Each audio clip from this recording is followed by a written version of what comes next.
السلام عليكم البنات، كي دايرين؟ لاباس عليكم؟ كلشي بخير؟ كنتمنى اموركم تكون على خير. اليوم جيت نشارك معكم جناوح مشرملين كيجيو بحال دجاج كنطاكي.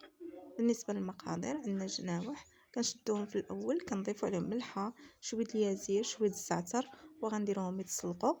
عاد من بعد نديروا ليهم الشرموله.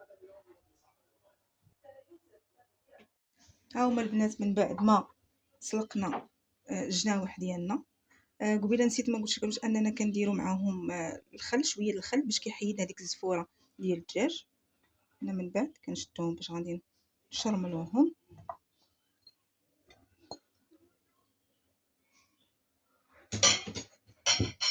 بالنسبه للاصوص، عندنا شويه ديال التحميره، شويه ديال الابزار، شويه ديال الكمون والهريسه. الهريسه كتبقى اختياريه على حسب الذوق، كل واحد وشنو كيبغي. هنايا نديرو ها. صراحه هاد الجنيبحات هادو كيجيو مقرمشين، تيجيو لذاذين. من بعد هنا ندير شويه عصير ديال حامض، وعندي هنايا خديت جوج ديال البيضات. بالنسبه للبيض هو اللي كيعطينا السر ديال هذيك التقرميشه ديال الجناوح ديالنا.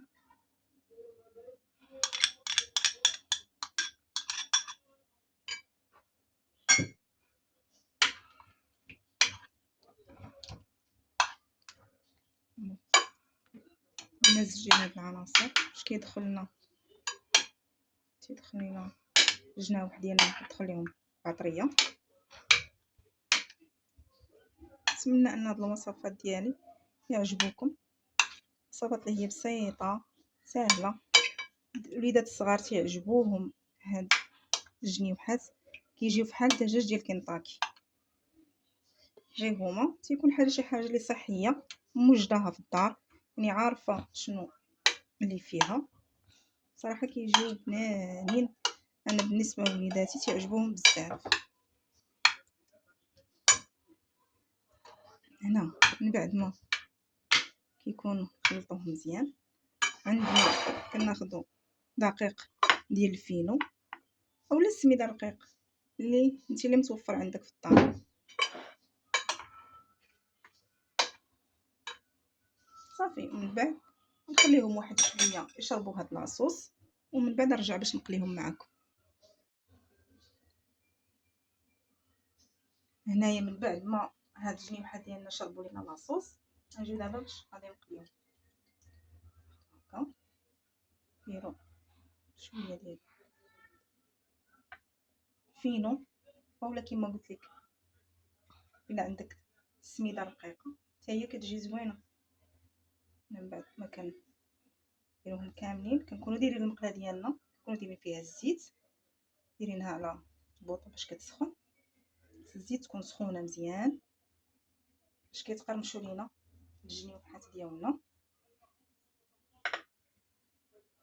هنا واحد السر، انا باش كيجيوني مقرمشين في الاخير فاش غادي ندير كلشي في الزيت، هاد لاصوص اللي غتبقى عندي غادي نضيفها من الفوق مع هذاك البيض، كيعطي هذيك التقرميشه، يجيو بنانين. من بعد ما غادي نديرو الجنيوحات ديالنا كاملين بسميده، غندوزو باش نقليوهم. هنا البنات كما قلت لكم من بعد ما كنديرهم في الزيت، كناخذ هذيك لاصوص اللي كتبقى عندي كامله اللي ما تكون في هذاك البيض، كنعاود نضيفها عليهم هكذا من الفوق. كيتحمروا كيجيو مقرمشين، كيجيو لذاذين. ومن بعد ما حمرناهم هذا هو الشكل النهائي ديالهم. كيجيو صراحه مقرمشين، كيجيو بنانين ولذاذ. كنتمنى انكم تجربوهم والوصفه تنال الاعجاب ديالكم، وما تنساونيش من لايك واشتراك، وشكرا على المشاهده.